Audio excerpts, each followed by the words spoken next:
So good day everyone. So I will be tackling about curriculum as cultural construction.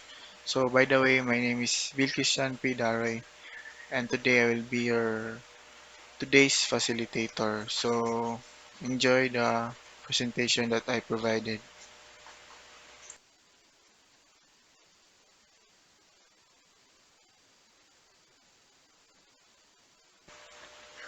So the first thing I will be tackling about is the content rationale. So the content rationale perceives that culture is seen from various perceptions, but this lesson focuses on the totality of the way of life of people, those things that bind society together. And the key concepts of curriculum, culture, and school curriculum planning are explained in this topic. So, what is to be taught in this topic?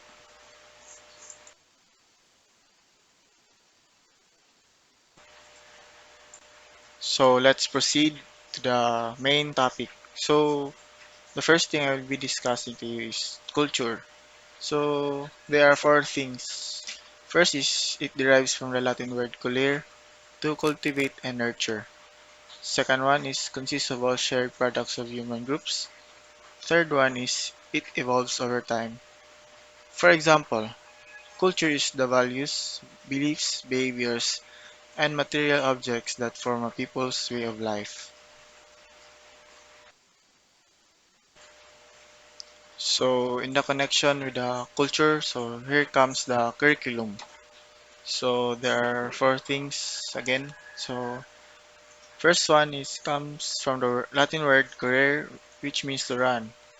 Second one refers to lessons and academic content taught in a specific course or program. Third is, and lastly, is the what of teaching. And for example, this race is comprehensive in nature because in the course of the race, the child or the learner encounters many experiences.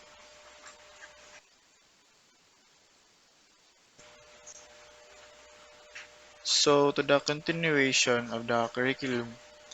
So according to Oforma 2014, curriculum can be defined as the document, plan, or blueprint for instructional guidance, which is used for teaching and learning to bring about positive and desirable learner behavior change.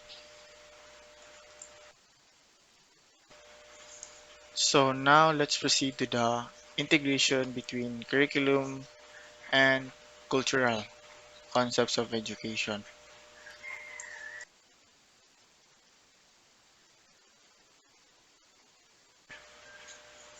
So integrating the cultural components into the curriculum. So there are two things that I will be tackling about. So according to AGU 2009, integration means that what the school offers must be related to what community requires. Also, it is the merging of related content and experiences from different subject areas into one area of knowledge.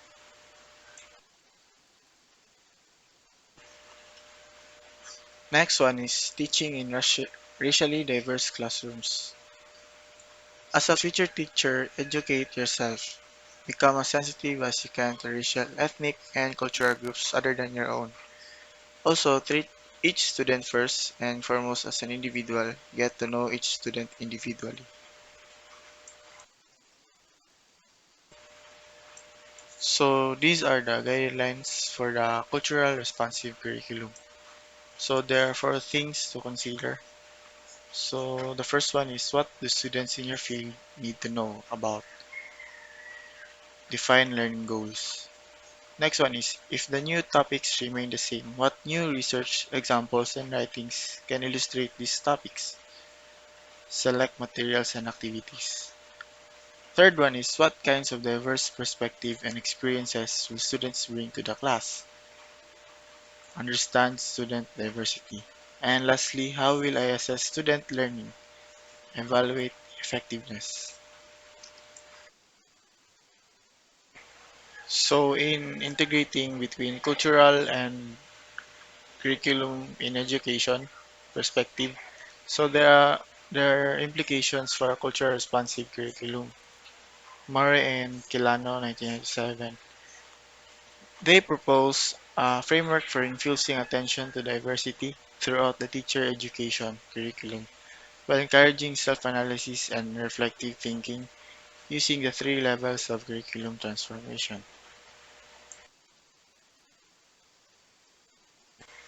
So in the continuation to the implications for cultural responsive curriculum, so there are three things to consider. So first one is exclusive. The lowest level represents traditional mainstream perspective of diversity. Next one is inclusive. The next level represents a mixture of normative and non-traditional diversity perspectives. And lastly, transform curriculum. The highest level represents structural transformation.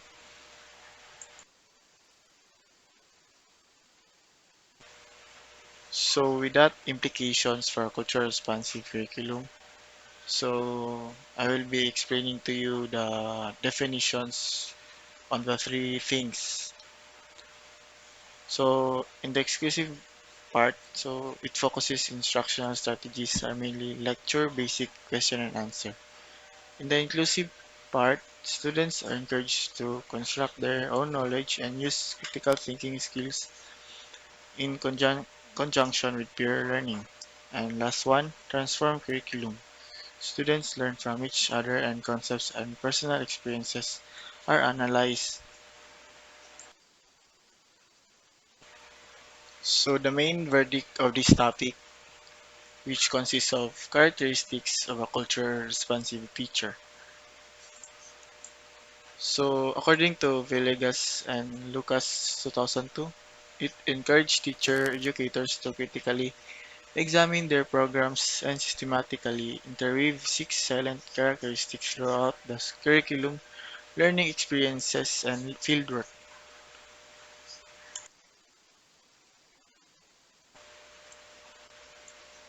To define a teacher that is integrating both culturally and curriculum in the classroom setting. So these are the characteristics of culturally responsive teacher. So number one, socio-cultural consciousness.